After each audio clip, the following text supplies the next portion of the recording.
Salam sejahtera, salam bahagia dan salam keluarga Malaysia. Saya Mike Chong, host untuk program Buah Bicara yang baru ini, yang bertajuk ataupun yang bernama Apa Cerita Malaysia. Ini merupakan hari yang pertama kita menyiarkan program ini dan kenapa kita adakan program ini? Sebenarnya adalah untuk kita berkongsi tentang topik-topik menarik ataupun yang terkini yang menjadi perbualan hangat di kalangan orang ramai dan sebagainya. Jadi kita akan mengupas setiap Jumaat apabila program ini dinyiarkan, kita akan mengupas isu-isu semasa, termasuklah isu politik, isu kemasyarakatan dan sebagainya. Dan hari ini merupakan hari yang pertama program ini disiarkan melalui platform-platform sosial media rasmi MCA. Dan pada hari ini sebagai permulaan, kita akan membincangkan satu isu yang sangat-sangat menarik. Okay. Mungkin bagi kaum bukan Cina, mereka lebih tertarik dengan topik ini, iaitu berkaitan dengan sejarah ataupun penubuhan MCA. Jadi pada hari ini, kita akan membincangkan bagaimana dan dengan sebab kenapa MCA bertapaknya di Malaysia. Jadi pada hari ini kita telah pun dapat menjemput dua orang tokoh politik yang cukup kredibel bersama kami pada malam ini untuk membincangkan isu ini. Yang pertama, saya ingin memperkenalkan beliau seorang tokoh politik yang cukup lama dalam politik ini, terutama dalam MCA. Beliau ialah Setiausaha Agung MCA yang berbahagia, Datuk Chong Sim Boon. Terima kasih Datuk Chong sudi bersama kami. Dan yang keduanya, kita turut disertai oleh jurucakap MCA dan juga pengerusi Biro Penerangan MCA, Saudari Chan Queen ataupun lebih dikenali sebagai Queen. Okay, selamat datang. Okay, jadi pada hari ini kita akan membincangkan satu topik yang sangat menarik, iaitu bagaimana dan mengapa MCA ditubuhkan dan bagaimana prosesnya MCA ini bertapak di MCA. Boleh tak secara ringkasnya Datuk memberitahu kepada kita bagaimana MCA ini dimulakan dan apakah sejarah disebab penubuhan MCA ini di Malaysia? Kalau nak berbicara tentang sejarah ni tak ada ringkas. Sampai sejam pun boleh kita nak bicara dengan penubuhan MCA. Ya, betul. Tapi bolehlah kita ringkaskan kalau kita faham tentang sejarah penubuhan Malaysia ataupun tanah Melayu masa tu bila kita dijajah di kurun ke-18 sampai kurun ke-19 ke-20. Waktu itu kita nampak ramai pekerja-pekerja buruh dibawa dari negara China dan dibawa dari India. Satu untuk biji timah, satu untuk getah. Itu memang sejarah penghijrahan orang-orang Cina dan orang India ke tanah Melayu. Ramai juga orang-orang Indonesia juga berhijrah ke tanah Melayu kerana tanah Melayu waktu itu sebelum itu pun semenanjung tanah Melayu dikatakan sebagai semenanjung emas. Yang penuh dengan emas. Lepas tu adanya biji timah, lombongnya, getahnya, sehingga hari ini sawitnya. Jadi semenanjung tanah Melayu ni kaya dengan sumber lombong. Jadi itulah keadaannya menjadikan penduduk di tanah Melayu waktu itu majmuk. Selepas Perang Dunia Kedua, bila Jepun menakluk tanah Melayu, Inggeris terpaksa memberikan kemerdekaan kepada kebanyakan negara selepas peperangan. Bukan sahaja Malaysia dunia. Kan? Banyak semua, juga. Satu demi satu sebab British waktu itu tidak lagi mampu untuk terus menjajah dan order dunia baru telah bermula. Jadi waktu itu di tanah Melayu berlakunya banyak tekanan kerana politik antarabangsa. Bila selepas peperangan Dunia Kedua, bila Inggeris balik, kita menghadapi satu isu utama iaitu isu ancaman komunis. Kita ada blok komunis dengan blok bebas demokrasi. Jadi perang dingin yang belum bermulanya perang dingin pun, kejatuhan China kepada komunis menyebabkan seluruh Asia Tenggara berada dalam keadaan tekanan kerana penularan fahaman komunis. Dari Soviet Union ke China, ke Vietnam, ke Cambodia, ke Laos, sampailah ke Indonesia nak masuk ke Malaysia. Jadi waktu itu Inggris yang melawan kepada blok komunis ni nak hantar orang Cina balik ke China. Dan orang Cina kat sini bukannya datang 10 tahun, 20 tahun tetapi berpuluh-puluh, beratus Sudah tahun. lama bertapak dekat sini Memang kan? dah lama. Dia memang tanah dia di sini. Dia bukan lagi China. Jadi waktu itu memang sengsara orang Cina kat sini. Ya. Jadi bila Inggris adakan program untuk melawan komunis, dia nak kumpulkan orang-orang Cina ya dalam program mereka supaya mengekang orang Cina bersembunyi ya ataupun menyokong puak komunis. Jadi terbentuklah kampung-kampung baru Cina. Dia bukan sahaja menyokong tapi juga mereka dipaksa untuk memberikan bantuan kepada komunis. Ya. Jadi orang Cina ke majoritinya dia tak ada fahaman politik waktu itu. Tetapi berada di tengah-tengah di pihak British dengan pihak komunis. Jadi siapa nak bantu mereka? Tak ada kuasa, tak ada pertubuhan. Jadi dalam latar belakang begitulah ya, masyarakat Cina waktu itu menubuhkan satu persatuan Cina Malaysia. Tetapi dalam bahasa Inggeris, Malaysian Chinese Association. Jadi tubuhlah MCA waktu itu. Dan waktu itu ditubuhkan MCA bukannya parti politik. Dia sebagai satu NGO kebajikan.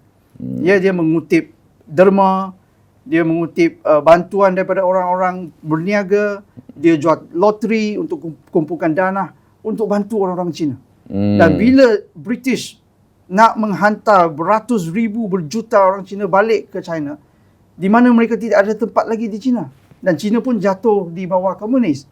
Jadi waktu itu MCA di bawah Tun Tan Cheng Lock sebagai presiden pertamanya berdepan dan berdialog dengan pihak British supaya tidak melakukan perkara ini. Jadi dia berjaya menghentikan program penghantaran orang Cina balik ke China. Jadi dalam waktu kesusahan itulah MCA ditubuhkan untuk membantu. Jadi secara ringkasnya pada masa itu juga MCA telah menjadi wakil kepada masyarakat orang Cina dekat Malaya pada masa itu untuk apa kita katakan mendapatkan kemerdekaan daripada pihak British, iaitu yang diketuai oleh Tun Tan Cheng Lock pada masa itu. Betul kan? Ya, selepas menjadi satu NGO untuk membantu masyarakat Cina dan selepas kita nak berdialog ataupun kita nak berinteraksi ataupun kita nak berbincang dengan pihak British untuk kita menjadikan sebagai sebuah negara berdaulat kemerdekaan, dia ditukarkan kepada parti politik bersama-sama dengan Tunku Abdul Rahman, UMNO. Kita bersama untuk bertanding dalam pilihan raya pertama di Kuala Lumpur dan kita menang. Dan kita jadikan Tunku Abdul Rahman sebagai ketua menteri pertama di Malaya waktu itu. Dan selepas itu kita masuk MIC pula ya, yang mewakili kaum India. Jadi di waktu itu 3 kaum utama. UMNO mewakili Melayu, MCA mewakili Cina, MIC mewakili India. Oleh kerana ketiga-tiga parti yang mewakili kaum terbesar di tanah Melayu waktu itulah yang menjadikan British setuju untuk memberikan kita kemerdekaan. Sebab antara syarat yang diberikan oleh British waktu itu adalah sama ada ketiga-tiga kaum utama ini boleh duduk bersama, bekerjasama untuk mentadbir.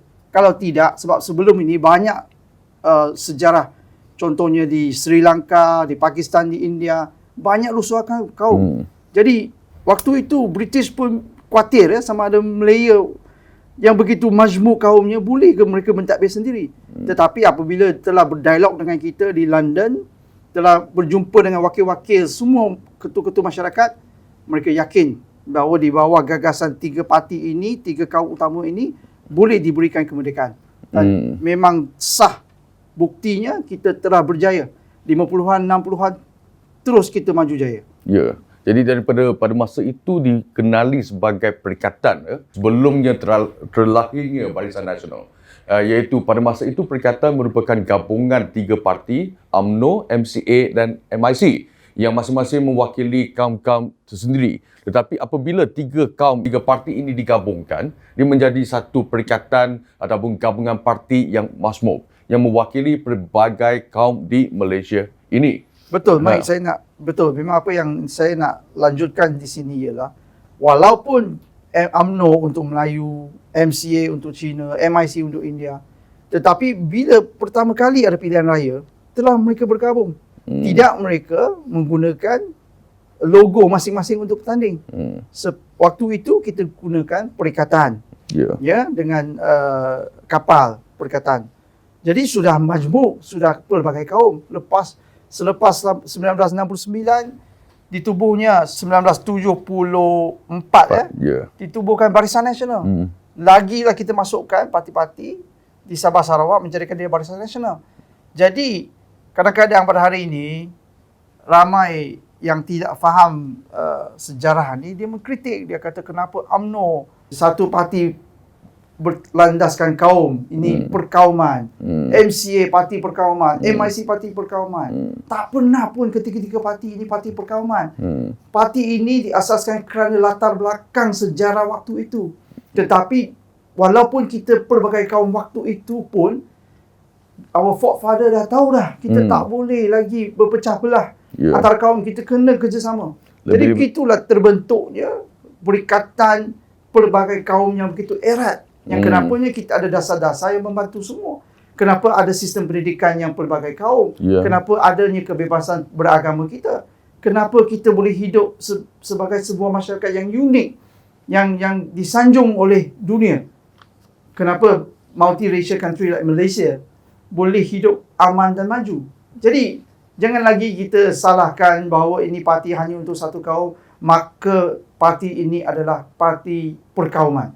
Tidak langsung tidak. Lebih-lebih lagi pada masa itu, ini merupakan salah satu syarat yang ditentukan oleh pihak penjajah, iaitu British, yang ingin melihat kepada kesediaan kita untuk duduk bersama dalam negara yang sama, dengan latar belakang yang begitu pelbagai, iaitu kita ada pelbagai kaum, budaya, agama dan semua itu. Jadi mereka nak lihat seperti yang disebutkan oleh Datuk Chong sebentar tadi, iaitu berlaku rusuhan di seluruh dunia, di negara-negara bawah jajahan British pada masa itu.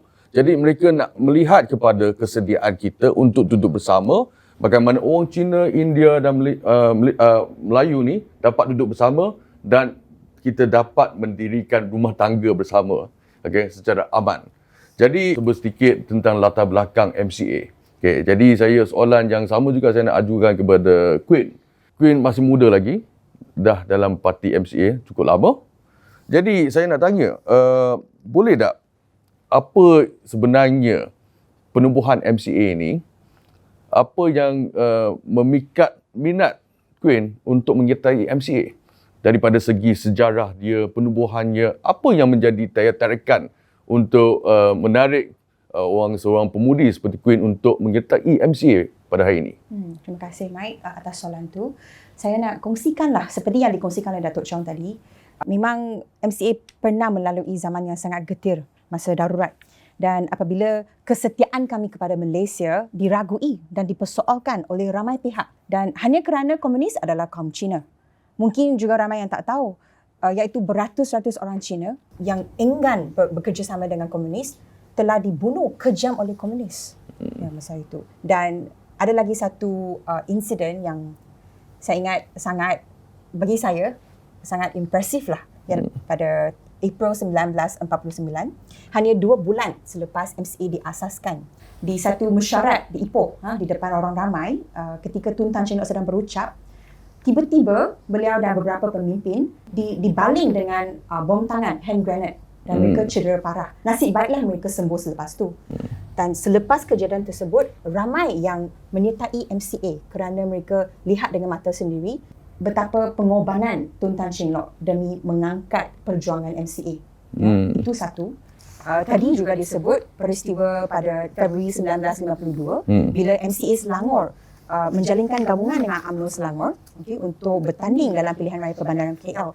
Sebenarnya masa tu gabungan tersebut telah menyebabkan konflik dalaman yang berisiko membawa perpecahan dalam parti MCA. Tapi nasib baiklah gabungan itu menang besar, sapu bersih 9 kerusi daripada 12 kerusi dan disusuli dengan kemenangan demi kemenangan untuk MCA, dan selepas tu terbentuklah perikatan yang bertanding dalam pilihan raya umum pada tahun 1955. Dan semua ini antara peristiwa sejarah yang memang menunjukkan betapa MCA bergelumang darah dan air mata. So blood, sweat and tears is not something foreign to MCA. So itu yang menarik saya. Jadi itu Dia suka merupakan sejarah. Ha? Saya suka sejarah, ya. Memang suka sejarah. Okey, jadi daripada segi itulah, daripada segi sejarah, kita dapat nampak ataupun lihat sendiri bagaimana MCA ini telah pun melakukan sesuatu ataupun berkorban untuk rakyat, terutamanya kaum Cina pada masa itu, iaitu masa kita mencapai kemerdekaan ataupun sebelum kita mencapai kemerdekaan lagi, MCA telah memainkan peranan kita untuk menjaga orang Cina daripada ancaman komunis, dan juga mereka dapat ataupun pemimpin pada masa itu telah memberikan bantuan, memberikan pelbagai jenis sokongan kepada kaum Cina di Malaya pada masa itu. Dan selepas penubuhan dan kita telah mencapai kemerdekaan. Okey. Ada orang yang kata mungkin itu sejarah lama lah. Kita tak nak cerita panjang tentang sejarah lama. Jadi mungkin ada orang yang tertanya-tanya, apakah sebenarnya sumbangan ataupun pencapaian MCA selama saya ingat 74 tahun dia ditubuhkan. Okay. Jadi apakah sumbangan yang telah dilakukan oleh MCA selama 73 atau 4 tahun ni sejak penubuhannya? Mungkin Dato' Chong boleh berkongsi daripada segi ini. Nyata kalau kita lihat latar belakang sejarah Malaysia. Waktu itu dasar British adalah divide and rule, pecah dan perintah. Orang Cina kadang-kadang di Lombong atau di Pekan, orang India di estate, orang Melayu di kampung. Jarang berinteraksi, majoriti mereka hidup dalam keadaan mereka. Sekolah yang berlainan, pergi ke ibadah agama yang lain-lain. Jadi tidak berinteraksi. Itu memang dasar British untuk supaya penduduk di tanah Melayu waktu itu tidak bersatu. Jadi senang untuk mereka perintah. Waktu Jepun datang pun sama. Dia menyokong orang Melayu, dia nak menindas orang Cina. Supaya majoriti orang Melayu tidak bersama dengan Cina untuk melawan Jepun. Jadi di waktu itulah apabila adanya UMNO yang membawa hasrat orang Melayu, MCA membawa hasrat orang Cina, MIC membawa hasrat orang India. Pemimpin itu bersama membincangkan isu-isu wakil daripada kaum mereka masing-masing. Jadi apabila penubuhan kerajaan pertama, apa yang perlu mereka lakukan adalah menjadikan hasrat setiap kaum itu ada dalam dasar kerajaan. Jangan kita abaikan mana-mana pihak. Dan tidak mungkin untuk kita memberikan apa yang diminta sepenuhnya. Tidak. Apa yang diminta oleh Melayu, oleh Cina, oleh India, tak boleh dipenuhi sepenuhnya. Sebab kita perlu jaga semua. Jadi, itulah antara kuasa utamanya bila adanya MCA bersama dalam perikatan itu dan Barisan Nasional selepas itu adalah untuk kita mengukuhkan ini merupakan kaum yang kedua terbesar. Waktu kita mendapatkan kemerdekaan, masyarakat Cina lebih kurang 40% bilangannya. Sangat-sangat penting.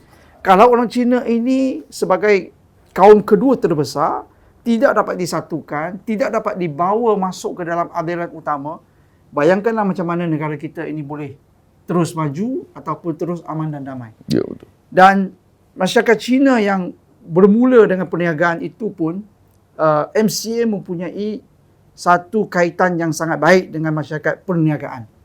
Jadi waktu kita mendapat kemerdekaan, Menteri Kewangan pertama, Menteri Perdagangan Antarabangsa pertama, semua diberikan kepada MCA.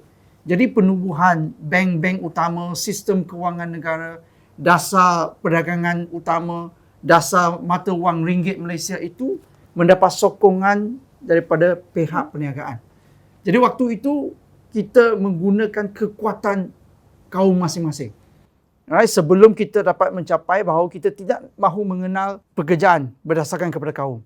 Sekarang dah kita capai. Ya, betul. Dulu kita kata masyarakat perniagaan mesti Cina. Petani mesti Melayu. Yang estate mesti India. Ya. Itu dah hilang semua dah. Ya, kita telah berjaya menghapuskan pengenalan pekerjaan berdasarkan kepada kaum. Tetapi waktu itu kita perlukan menggunakan kekuatan setiap kaum. Dan MCA menggunakan kekuatan mereka membawa masyarakat perniagaan untuk memberikan sumbangan pembangunan ekonomi yang utama.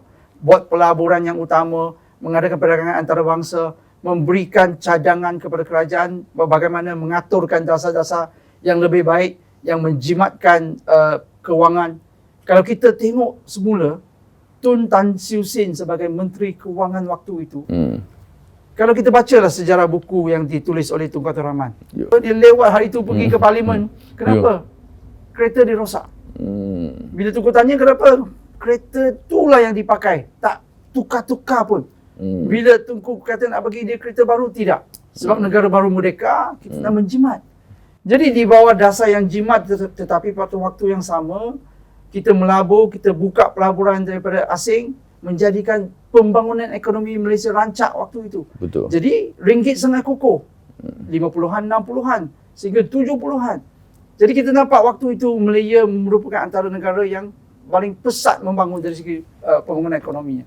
Jadi antara sumbangan utama MCA membawa masyarakat Cina yang ada kepakaran ekonomi, kewangan waktu itu untuk membantu kita. Dan hari ini pun, walaupun kita tidak lagi menjadi sebuah yang membawa kepada kepakaran ekonomi untuk orang Cina sahaja, tetapi MCA masih memainkan peranan yang sangat penting. Bukan hanya kita mempunyai hubungan yang baik dengan masyarakat perniagaan, kita juga mempunyai hubungan yang baik dengan usahawan antarabangsa. Dan itu antara kuasa utama, kekuatan utama Malaysia. Contohnya, kalau kita nak berhubung, berniaga dengan Taiwan, Hong Kong, China. Masyarakat Cina mudah untuk berinteraksi dengan mereka kerana kita faham bahasanya, budayanya. Kalau kita nak bekerjasama, nak berinteraksi, nak buat perniagaan dan perdagangan dengan India, kita ada masyarakat India di Malaysia. Betul. Kalau kita nak buat dengan Indonesia, antara ekonomi yang terbesar di Asia Tenggara, kita ada orang Melayu. Dengan Arab Saudi, kita ada Muslim di sini. Jadi ini sejak dulu-dulu lagi lah ya, tanah Melayu ni, Semenanjung ni memang menjadi pusat perdagangan antarabangsa. Jadi kemajmukan inilah yang kita bawa. Adanya MCA MIC dengan UMNO ni lah kerjasama dia yang memberikan landasan yang sangat baik. Walau hingga hari ini ya, walaupun kita kata bahawa sudah 2020, jangan lagi bicara perkauman, bukannya kita bicara perkauman. Kita bicara kekuatan setiap kaum. Ya, jangan kita nak cuba hilangkan identiti itu. Tidak. Jadi ada yang kata kita nak multiracial lah. Betul, kita pun multiracial. Sejak hari pertama pun kita multiracial. Tetapi janganlah kata bila multiracial yang mengadakan keunikan kaum itu dijadikan sebagai perkauman. Betul. Itu satu fahaman yang sangat tidak betul. Ya, jangan kita kata saya nak menunjukkan keunikan saya sebagai seorang Melayu. Ini perkauman. Saya kata saya sebagai satu orang yang ada kedudukan Cina. Ini perkauman. Sampai bila kita kata, bila kita nak mempertahankan identiti seorang bangsa dan kaum, bangsa dia, agama dia, budaya dia, itu bukan perkauman. Itu keunikan multiracial. Betul. Kalau tak ada ini, kita semua dijadikan sebagai satu kaum. Itu bukan dasar Malaysia dari hari pertama. Jadi itulah antara kekuatan kita, antara sumbangan kita, yang antara benda yang akan kita teruskan ya untuk memajukan masyarakat majmuk di Malaysia ini. Saya rasa apa yang disebutkan oleh Datuk Chong sebentar tadi amat menarik, iaitu pada masa daripada hari yang pertama lagi apabila Malaysia ditubuhkan, sebenarnya apa yang kita impikan ataupun idamkan ialah setiap bangsa kita dapat kekalkan identiti kaum masing-masing. Tetapi apa yang penting ialah kita juga dapat mengguna secara baik kekuatan setiap kaum untuk membangun negara ini bersama. Jadi itulah inspirasi ataupun aspirasi ya moyang-moyang kita apabila mereka menubuhkan Malaysia ini. Jadi kita tidak menjadikan semua itu sama. Ya, tidak menjadikan orang Cina sama dengan Melayu, Melayu sama dengan India. Tapi kita kekalkan identiti bangsa itu dan pada masa yang sama kita menggunakan kekuatan masing-masing untuk kita membina ataupun membangun negara ini bersama-sama. Jadi pada masa yang sama juga saya ingin bertanya kepada saudara Queen. Okay, apabila sebut MCA ini, ada satu entiti ataupun nama yang selalunya terikat dengan MCA. Ini kerana ini merupakan satu produk yang telah pun dicipta oleh MCA pada tahun 1969 lagi, okay, yang memanfaatkan, saya kira dah lebih daripada 100 ataupun beberapa ratus ribu pelajar daripada seluruh Malaysia. Tak kira pelajar Cina ataupun India ataupun Melayu, iaitu Tunku Abdul Rahman College yang ditubuhkan pada 1969. Mungkin Queen boleh berkongsi sedikit tentang TAUC ini dan apakah signifikannya ataupun berapa pentingnya apabila MCA menubuhkan TAUC ini? Saya rasa MCA memang mampulah mengisi tuntutan kebangsaan selama ini, ya. Dan satu-satunya yang sangat penting dan masyarakat Cina memang memberi emphasis iaitu pendidikan, ya, education. Everything begins with learning dan education, dan itulah sumbangan MCA kepada masyarakat Malaysia. Ya, we always emphasize on education, dan saya rasa itu menjadi asas sumbangan MCA. MCA's love and struggle for the community, dan kami mampu memegang amanah dan tanggungjawab yang digalas demi kepentingan kaum Cina khususnya dan rakyat jelata secara umumnya. So saya rasa jika nak cerita TAUC itu pun sangat panjang sejarahnya. 2 jam. Ya. Tapi ingin saya tekankan di sini MCA sejak penubuhan sehingga sekarang kami memang tidak pernah tersasar daripada perlembagaan persekutuan, dan kami bertunjang kepada rukun negara. Yang itu sangat penting, dan itu diterjemahkan dalam semua sumbangan MCA kepada semua bidang, daripada penubuhan Central Bank, ya, kepada penubuhan institusi pendidikan. Ya. Jadi kita dah cover dah daripada bab perniagaan tadi yang seperti yang disebutkan oleh Dato' Chong sebentar tadi, dan juga daripada segi pendidikan, ya, sumbangan ataupun jasa MCA selama ini. Okey. Jadi saya nak balik kepada topik utama hari ini, bertapaknya MCA di Malaysia ini. Dan apabila kita cerita tentang MCA, tidak boleh kita lupakan dengan penubuhan Barisan Nasional juga, okay, ataupun lebih dikenali sebagai Perikatan sebelum itu. Jadi apabila kita membicarakan tentang Barisan Nasional ini, mungkin kita masih lagi teruja dengan perjuangan dulu, iaitu apabila ketiga-tiga parti asasnya, iaitu UMNO, MCA dengan MIC, kita dapat duduk bersama untuk membincangkan masa depan negara ini. Jadi kedudukan kita ini kira sama rata. Okay. Tapi sekian lama ini, ada orang yang mengatakan bahawa mungkin dalam Barisan Nasional hari ini, dominannya ialah parti UMNO dan MCA dengan MIC hanyalah budak-budak suruhan. Jadi saya nak tanya kepada Dato' Chong, apakah pandangan Datuk berhubung dengan kenyataan macam ni? Mak, kita kena fahamlah dalam politik ini dia berdasarkan kepada nombor. Berapa banyak kerusi yang dimenangi, berapa undi yang diperolehi. Jadi waktu kita penubuhan Tanah Melayu atau Malaya waktu itu, kita menang hampir semua kerusi yang dipertandingkan. Jadi kedudukan kita sebab UMNO memang menjadi parti yang memenangi banyak kerusi. Jadi pengerusi Barisan Nasional diberikan kepada UMNO. Jadi Perdana Menteri pun dipilih dari kalangan ahli UMNO atau wakil UMNO. Jadi sejak bermulanya Barisan Nasional atau Perikatan sebelum ini pun berdasarkan kepada kedudukan kerusi. Jadi MCA yang mewakili masyarakat Cina merupakan parti kedua terbesar di dalam Perikatan. MIC sebagai parti yang ketiga terbesar, itu memang sejarah. Ya, tetapi hari ini kita nampak memang MCA dalam keadaan yang paling lemah. Kita kalah hampir semua kerusi. Cuma menang 1 parlimen, 2 DUN pada PRU yang lepas. Dan sekarang kedudukan kita lebih baiklah, kita ada 2 ahli parlimen, 8 ahli Dewan Undangan Negeri. Ya, dengan 4 exco waktu ini. Jadi bila kita bukannya parti kedua terbesar, bukan hari ini, ya, pada pilihan raya umum 2013, ya, di waktu itu kita cuma tinggal 7 parlimen, di mana PBB di Sarawak tu ada 14 ke 15 kerusi. Jadi mereka bukan parti kedua terbesar.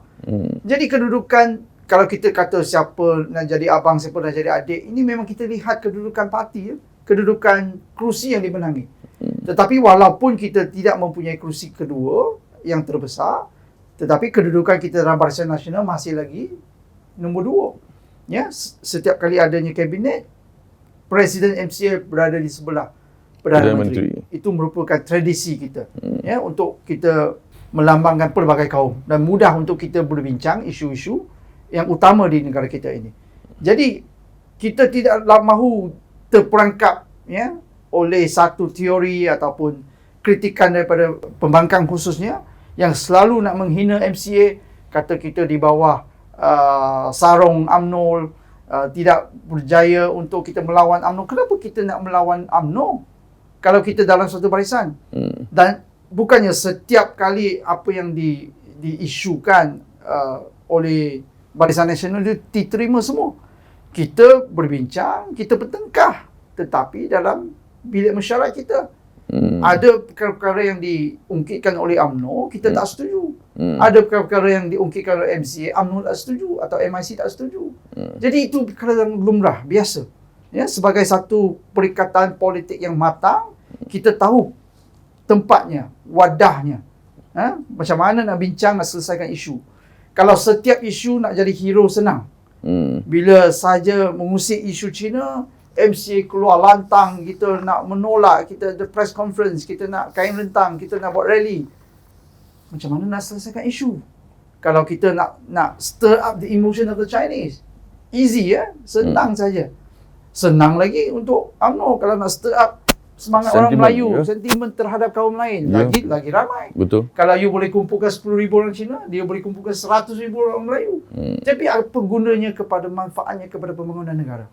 Jadi sebagai satu pakatan politik yang matang, walaupun ada isu-isu yang sangat kita kata runsing terhadap setiap kaum, keadaan kita adalah kita lebihkan kepada berbincangan dalaman untuk kita selesaikan isu. Jadi kita lebih kepada menyelesaikan isu daripada menjadikan hero riding on the issue. Jadi itu mungkin menjadikan kelemahan kita lah. Walaupun itu kekuatan. Kekuatan yang membawa kita melayari banyak isu, rintangan, ranjau-ranjau pembangunan negara yang melibatkan kaum, isu dan agama. Kita berjaya selesaikan. Tetapi bila sampai ke zaman social media, masyarakat nampak macam MCA lemah. Bila ada isu, MCA tidak mengutarakan secara lantang. Jadi perkara-perkara itu pun kita sedang berubah. Kita mahu melihat bahawa cara berbincangan kita tak boleh nampak kita tunduk. UMNO pun tak nak tunduk, MCA pun tak nak tunduk, MIC pun tak nak tunduk. Jadi cara kita berbincangan itu kenalah lebih transparent. To allow untuk membolehkan setiap parti mengutarakan concern mereka yang mewakili kaum mereka. Tetapi ada batasannya.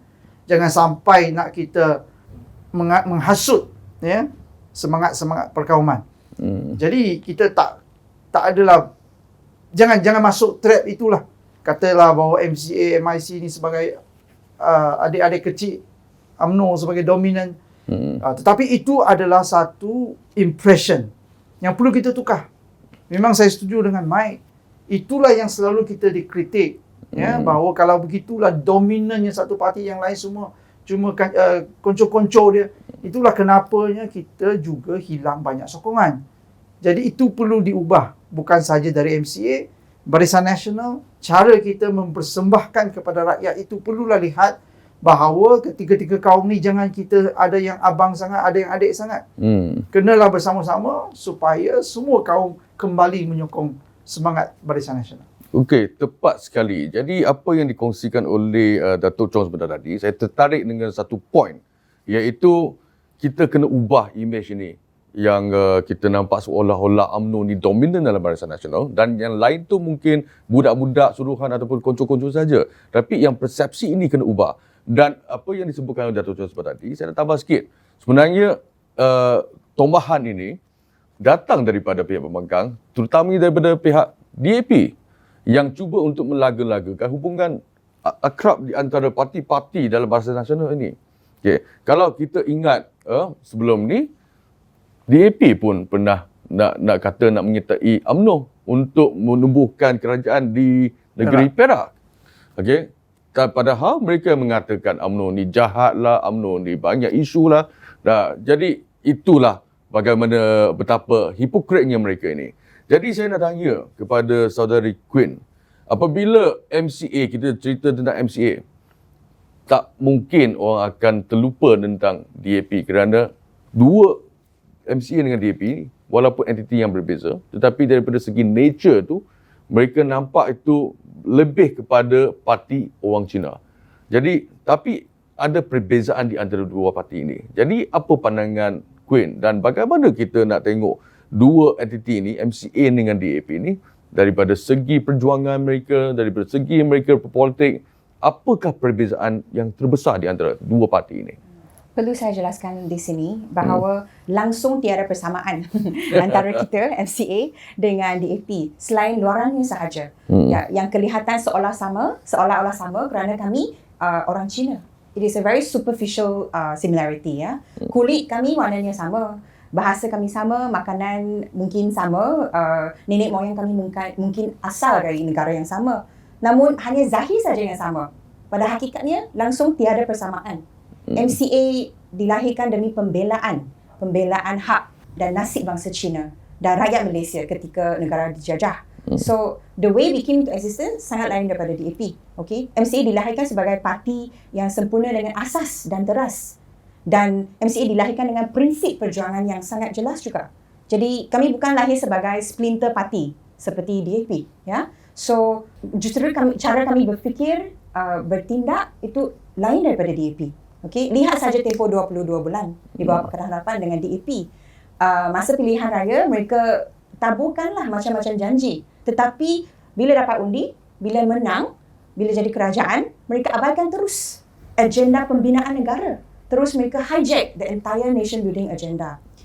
Jadi kami tak begitu. Kami akan tunaikan janji kami dan tengoklah sejarah kami. Dan lagi satu yang penting iaitu penerimaan rakyat terhadap MCA. Lihatlah pengasas kami, Tun Tan Cheng Lock, seorang negarawan yang hebat. Ya. Tiada siapa pun yang boleh menafikan sumbangan dan jasa Tun Tan Cheng Lock bersama pemimpin-pemimpin MCA, our forefathers, ya, kepada orang Cina dan semua rakyat Malaysia di negara ini. Mereka telah menyemai beribu-ribu budi. Ya. So, saya rasa itu memang tidak dapat dinafikan. Saya yakin rakyat yang reti dan arif dengan sejarah Malaysia, dan jika tak arif, lepas hari ini mungkin dah dapat mengenali secara dalam MCA, pasti dapat melihat betapa MCA sangat menjaga hak, kepentingan dan kelangsungan semua rakyat Malaysia. Itulah fundamental difference antara kami dengan DAP. Okey, satu penjelasan. Ada tambahan Datuk? Bukan, kenapa pula kata ada persamaan MCA dengan DAP? Dia tak ada persamaannya. Cuma kita biasanya the most rivalry among others adalah MCA dengan DAP. Sebab kebanyakan kerusi-kerusi yang kita tandingi akan melawan dengan DAP. Akan bertemu dengan DAP lah. Ya. Jadi, kalau kita lihat apa yang telah selalu digunakan oleh DAP sejak 60-an bila mereka baru ditubuhkan, ya, selepas PAP keluar atau Singapura keluar daripada Persekutuan Malaysia, baru dah tubuhnya DAP. Jadi tubuhnya DAP waktu itu dia gunakan Malaysia, yang ditinggalkan oleh PAP di Kuan Yew waktu itu. Tidak salah kalau kata slogan, tak salah, sebab slogan yang sama pun Tun Tan Cheng Lock pernah kata, Malayan, MC is for all Malayan, ya, Malayan for Malayan. Ini memang pun negara kita, tetapi cuma cara mereka, approach, cara mereka adalah pergi ke kawasan-kawasan Cina, memberikan ceramah-ceramah yang panas, ya, yang mengatakan bahawa orang Cina ditindas, diperanakkan, tidak mendapatkan layanan yang adil. Bakarlah semangat sentimen orang Cina. Kata orang Melayu dapat ini, orang Cina tak dapat. Ini hanya untuk Melayu, orang Cina tak dapat. Berpuluh tahun mereka begitu. Ya, kalau saya dulu, waktu saya kecil pun saya pergi dengar pun saya bersemangat. Mana boleh macam tu? Lawanlah, jumpa Melayu. Gaduh lah 80-an. Waktu itu pun kita goyang 80-an. Banyak sangat isu-isu perkauman. Selalu kata kita second class citizen. MCA tak guna, tak dapat nak mempertahankan hak orang-orang Cina. Nak masuk universiti tak dapat. Semua ni banyak yang diberkatakan. Jadi UMNO pun menghadapi isu yang sama. PAS pun kritik mereka, tak dapat mempertahankan hak Melayu, kenapa ada sekolah Cina lagi.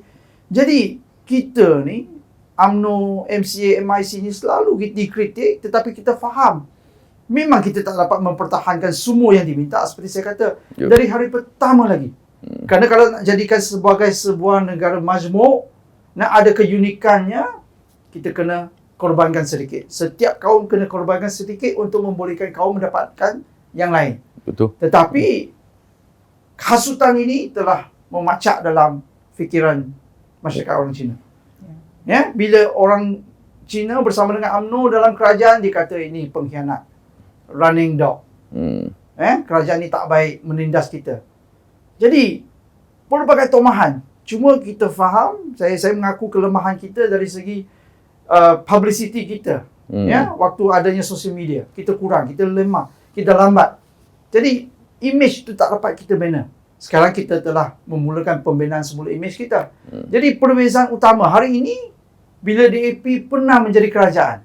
Ya, dia jadi kerajaan di Selangor, dia jadi kerajaan di Pulau Pinang, dia jadi kerajaan persekutuan untuk 22 bulan. Tengok cara DAP. Dia nak mula masuk ke kawasan Melayu. Dia hantar Melayu jadi wakil rakyat dia. Dia bagi peruntukan yang besar kepada masjid. Dia pakai tudung, baju kurung, pakai baju Melayu, pakai songkok. Lebih Melayu dari Melayu. Tetapi ini semua adalah satu sandiwara, hiasan dari luar. Ya. Apa yang telah diberikan berpuluh-puluh tahun kepada perpecahan kaum. Sekarang cuba nak membayangkan sendiri lebih Melayu daripada Melayu, lebih Islam, masuk ke masjid, masuk ke surau. Kita dah lama bersama dengan Melayu, kita tak pernah macam itu. Kita nak identiti kita. Jangan you nak orang Melayu suka sangat, you pakai macam tu je kan. Perjuangan itu lebih penting sebagai parti politik. Bukannya hiasan. Bukannya waktu itu saja nak jadikan you sebagai nampak sebagai seorang yang suka orang Melayu. Tetapi di belakang itu dah berpuluh-puluh tahun yang menanamkan kebencian orang Cina terhadap orang Melayu. Tengok sekarang pun dalam PIU sebelum ini pun macam mana mereka kritik pemimpin-pemimpin UMNO yang mewakili orang Melayu. Dengan cacinya. Ni siapa tadi kata yang kat Perak ni? Yang Ngakoming. Ya, Ngakoming dia kata dia nak tubuhkan kerajaan bersama dengan UMNO di Perak. Apa yang Ngakoming pernah kritik Zamri? Dalam satu ceramah umum dalam dinner. Dia kata Menteri Besar Perak bukannya orang Melayu. Dia berenang dari Pulau Pangkor. Pulau Pangkor, dia Pangkor kan. Dia kata Zamri ni hitam metalik, dia kata. Hitam metalik. Tengok macam mana caci perkauman kulit. Tetapi bila sampai nak jadi kerajaan, nak dapatkan kuasa, are you ready? Kita nak tubuhkan. Sudah boleh berkawan pula. So kita nampak dia macam, dia boleh tukar warna. Flexibility kalau jadi politik memang tip-top lah politiknya. Orang yang dia sangat benci, dia boleh agung-agungkan. Orang yang sangat diagung-agungkan, boleh dicaci. Itulah DAP. Tanyalah parti-parti yang pernah kerjasama dengan dia, itulah yang mereka pernah lalui. Betul. Jadi jangan kata MCA sama dengan DAP. Tak sama. Kadang-kadang, of course, kadang-kadang ada isu yang sama pandangan, itu biasa. Tetapi kita menjadi rivalry. Ya, menjadi satu parti yang bertembung setiap kali adanya pilihan raya. Yang utamalah kerusi yang kita tandingkan. Okey, betul. Satu penjelasan yang cukup ringkas tetapi padat, informatif daripada kedua-dua speaker ataupun panelis kita pada malam ni. Dan kita telah pun sampai ke penghujung program, tetapi sebelum kita bersuai, satu lagi soalan yang terakhir untuk dua panelis kita pada malam ni, iaitu seperti yang kita sedia maklum, PIU ke-15 akan tiba tidak lama lagi. Tiba bila-bila saja PIU 15 akan diadakan. Jadi satu soalan cepu emas yang nak diajukan kepada dua panelis kita pada malam ini, iaitu why MCA? Why BN?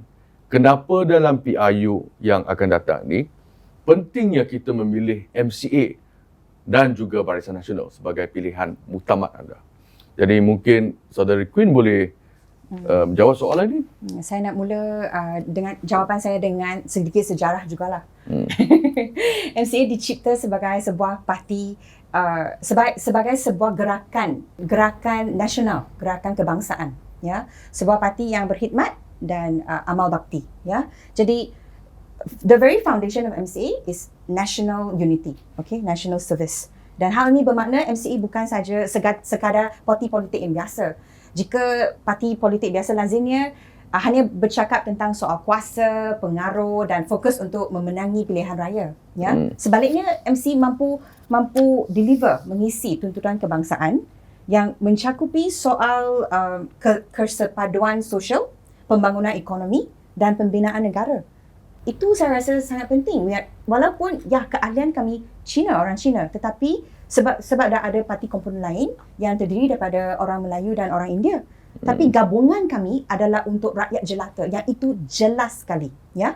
Dan MCA juga telah membela nasib bangsa Cina dan semua rakyat Malaysia, memperjuangkan amal bakti kepentingan semua rakyat di atas semangat muafakat dan perkongsian kuasa. Itulah sebabnya saya memilih MCA, Barisan Nasional. Dan itu juga mesej kepada penonton-penonton sekarang ni. Ya. Why MCA kan? Yes, that's why MCA. Lagu ni. Lagu ni. Mungkin Datuk Chong nak memberikan sedikit pandangan berhubung soalan ni. Ya, kita dah melalui banyak PRU. Ada yang buat perubahan, ada yang kata dah lama, 60 tahun kita nak tukar. Berjaya kita tukarkan kerajaan. Berjaya kita runtuhkan Barisan Nasional. Kita tukar kepada Pakatan Harapan. Apa yang berlaku 22 bulan masih lagi dalam ingatan kita. Bagaimana pemimpin-pemimpin DAP yang telah orang kata mengambil alih tempat MCA. Tengoklah performance menteri-menteri mereka. Contohnya menteri yang menjaga sawit. Saya semalam pergi ke Felda Tersang, ya, round motor kerana Hari Merdeka. Kita melaungkan mereka.